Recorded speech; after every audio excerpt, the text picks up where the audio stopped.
Mensagem do livro Por que tarda o pleno avivamento, de Leonard Ravenhill, uma obra publicada pela editora Betânia. Capítulo 4.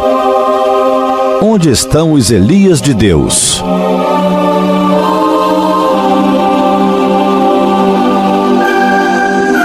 Onde está o Senhor, o Deus de Elias? Perguntamos, e a resposta é óbvia: onde sempre esteve, no seu trono. Mas onde estão os Elias de Deus? Sabemos que Elias foi um homem semelhante a nós, sujeito aos mesmos sentimentos, mas infelizmente não somos homens com corações semelhantes ao dele. Um homem que ora para Deus, ele é poderoso, mas hoje o Senhor está passando de largo pelos homens, não porque sejam imprestáveis, mas porque são por demais autossuficientes. Irmãos, nossa capacidade nos deixa incapacitados e nossos talentos constituem um tropeço para nós. Elias saiu da obscuridade e entrou no palco do Velho Testamento já homem feito. A rainha Jezabel, aquela filha do diabo, havia removido os sacerdotes de Deus e posto no lugar deles altares para os falsos deuses. A terra estava coberta de trevas e o povo envolto em escuridão espiritual, e o pecado campeava. A nação se mostrava cada dia mais impura com a proliferação de templos pagãos e ritos idólatras. A toda hora subia ao céu a fumaça dos milhares de altares ímpios. E tudo isso acontecia no meio de um povo que se dizia descendência de Abraão, de uma gente cujos ancestrais haviam clamado a Deus nas horas de aflição, e dessa forma foi liberto das suas tribulações. Como estava distante o Deus da glória! O sal perdera seu sabor, o ouro perdera o polimento, e em meio a toda essa apostasia, Deus levantou um homem, não uma comissão, nem uma nova denominação, nem um anjo, mas simplesmente um homem, com sentimentos semelhantes aos nossos. Deus procurou entre eles um homem, não para pregar, mas para que se colocasse na brecha. E como Abraão fizera antes, agora Elias estava na presença do Senhor. O resultado foi que, tempos depois, o Espírito Santo pôde escrever a história dele com apenas 2 palavras: e orou. Isso é tudo que uma pessoa pode fazer para Deus e para a humanidade. Se a igreja hoje contasse com tantos intercessores quantos são seus conselheiros, nós teríamos um avivamento dentro de um ano. Os homens que oram, assim são os grandes benfeitores da humanidade. Elias foi um deles. Ele ouviu uma voz, teve uma visão, experimentou o poder espiritual, avaliou o inimigo e, tendo Deus como parceiro, conquistou a vitória. E as lágrimas que derramou, a agonia de alma que suportou, os gemidos que exprimiu estão todos registrados no livro das crônicas de Deus. Por fim, ele surgiu para profetizar com infalibilidade divina. Conhecia o Senhor, e foi assim que sozinho paralisou toda uma nação e modificou o curso da natureza. Esse homem decidido permaneceu firme e imperturbável como as montanhas de Gileade no momento em que cerrou os céus para que não chovesse. Com a chave da fé, que serve em qualquer fechadura, ele trancou os céus, pôs a chave no bolso e fez Acabe estremecer. E embora seja glorioso o fato de Deus poder usar um homem, ainda mais glorioso é ele ser atendido por Deus. Se um homem de Deus se puser a gemer no Espírito, Deus clamará: deixa-me ir. Talvez nos empolgasse a ideia de operarmos as maravilhas que Elias operou. Mas será que apreciaríamos ser banidos? Meus irmãos, se quisermos realizar a obra de Deus, à maneira de Deus, no tempo determinado por Ele, com o poder divino, teremos a bênção do Senhor e a maldição do diabo. Assim que Deus abre as janelas do céu para nos abençoar, o inimigo abre as portas do inferno para nos intimidar, inquietar, Receber a aprovação de Deus implica em topar com a carranca do diabo. Simples pregadores podem ajudar muita gente, sem prejudicar a ninguém. Mas os profetas de Deus agitam a todos ao mesmo tempo, que deixam o diabo louco. O pregador talvez agrade ao povo. Um profeta o contrariará. O homem que se mostra descompromissado, inspirado e cheio de Deus está sujeito a ser taxado de impatriota por censurar os pecados de sua nação, ou sem caridade, porque sua língua é como espada de dois gumes, ou desequilibrado, porque o peso da opinião da maioria dos pregadores é contrária a ele. O mero pregador é aclamado, o profeta de Deus, ele é perseguido.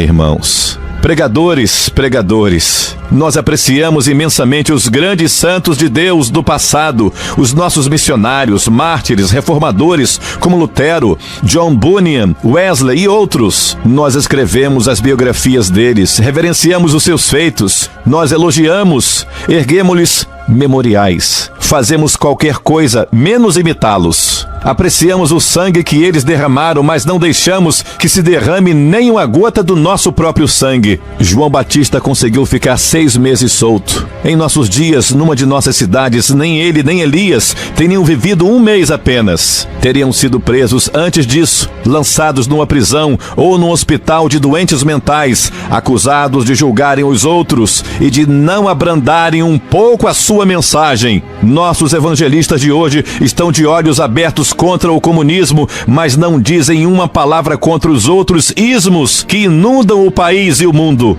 Será que não existe um mensageiro hoje, cheio do Espírito Santo, revestido de toda a armadura de Deus, para denunciar o inimigo com toda a autoridade?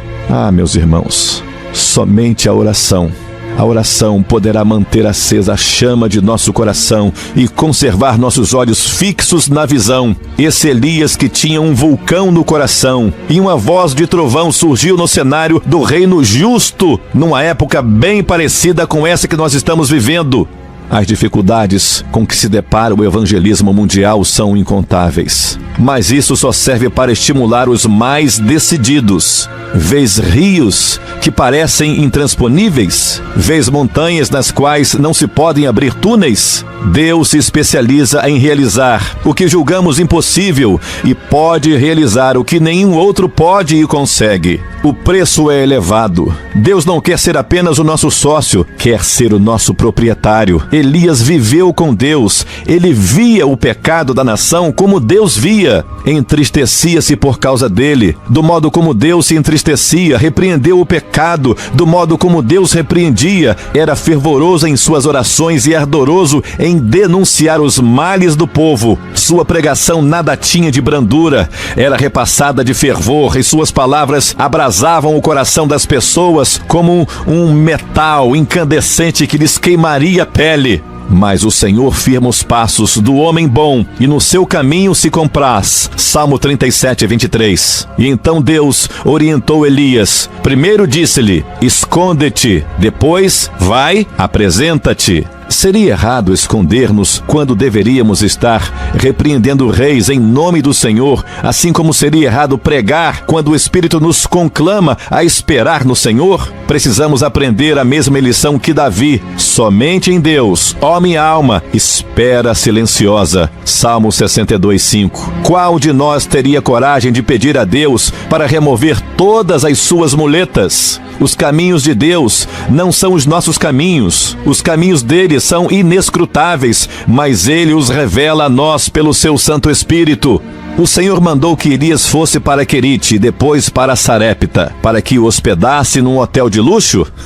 Não. Ele ordenou a esse profeta de Deus, a esse pregoeiro da justiça, que ficasse no lar de uma viúva pobre. E depois, no Monte Carmelo, Elias fez uma oração que é uma obra-prima de concisão. Responde-me, Senhor, responde-me, para que este povo saiba que tu, Senhor, és Deus, e que a ti fizeste retroceder o coração deles. 1 Reis 37, 18. O escritor E.N. Bounds está com razão quando afirma que só pode fazer uma oração curta e poderosa em público quem mantém uma longa e poderosa comunhão em secreto com o Todo-Poderoso. A petição de Elias não foi no sentido que os sacerdotes idólatras fossem destruídos, nem que caíssem do céu relâmpagos para aniquilar os rebeldes israelitas, mas sim que a glória e o poder de Deus se manifestassem ali. Parece que nós estamos querendo ajudar a Deus a resolver seus problemas. Foi o que fez Abraão, e até hoje a terra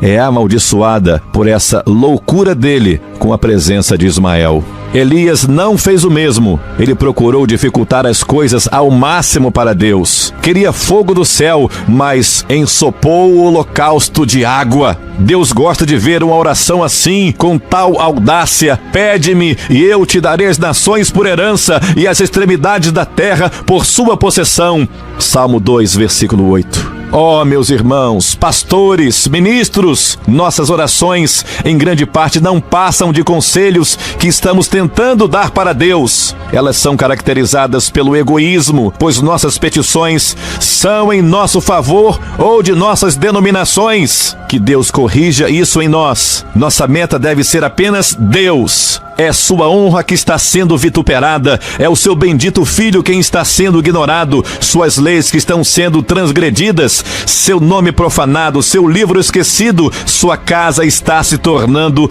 um círculo social. O momento em que Deus precisa exercitar mais paciência com seus filhos é quando estes estão orando. Ficamos dizendo para ele o que deve fazer e como fará. Além disso, julgamos outros e fazemos apreciações deles. Fazemos tudo menos a verdadeira oração. Não é na escola bíblica que iremos aprender essa arte. Qual é a escola bíblica que tem em seu currículo uma disciplina chamada oração? Me diga! A lição mais importante que se pode aprender é a da oração que a Bíblia ensina. Mas quem dá aulas dela? Sejamos honestos e reconheçamos que muitos de nossos professores e diretores de escola bíblica dominical não oram, não choram, não conhecem as dores de parto. Será que podem ensinar o que não sabem, o que não fazem? Aquele que conseguisse levar os crentes a orar seria quem, abaixo de Deus, produziria o maior avivamento que o mundo já viu. Em Deus não há falhas. Ele é poderoso, é perfeito, justo, fiel. É poderoso para fazer conforme o seu poder que opera em nós. O problema de Deus hoje não é o comunismo, nem a Igreja Apostólica Romana, nem o liberalismo, nem o modernismo. Não, nada disso. O grande problema da obra hoje é o obreiro. Que o Senhor tenha misericórdia de nós.